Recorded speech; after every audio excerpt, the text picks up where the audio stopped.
حبايبي الحلوين اللي بيسمعوا كلام بابا وماما، هنحكي حدوتة صغيرة.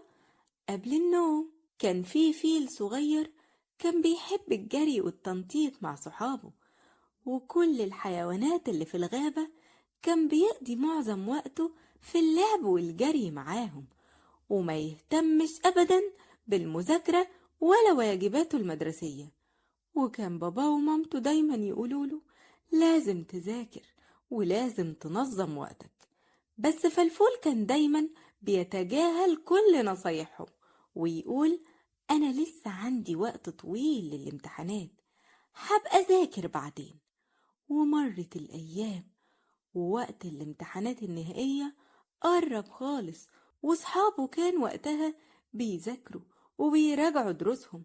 كان فلفول وقتها بيلعب من غير ما يهتم بأي حاجة، كان بيلعب وبس. وكان مفكر إن هو هيقدر يخلص في اللحظة الأخيرة، بس ما كانش يعرف إن الوقت بيجري بسرعة. وفي ليلة الامتحان قعد فلفول قدام كتبه يحاول يفتحها ويذاكر شوية، بس لقى نفسه غرقان في الكم الهائل من المعلومات ده اللي عمره ما بص فيهم قبل كده.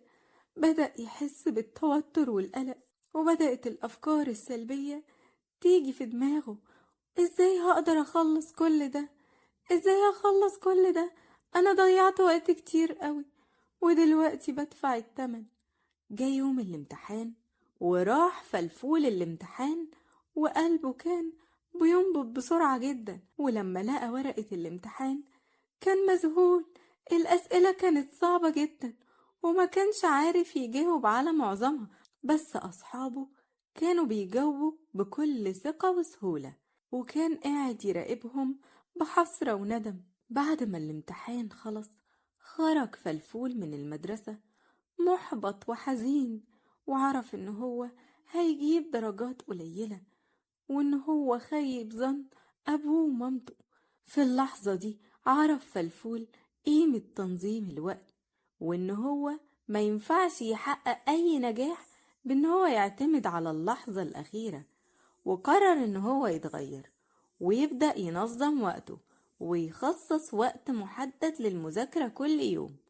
وبقى فلفول مجتهد وبينظم وقته، وبعد فترة من الوقت قدر يجيب درجات عالية في الامتحانات اللي بعد كده، وتعلم درس قيم جدا لا يمكن ينساه. عرف ان الوقت مهم جدا وتنظيم الوقت اهم من اي حاجة، وبقى هو دلوقتي بينظم وقته لوحده، وقت للعب ووقت للمذاكرة، وعرف ازاي ينظم وقته.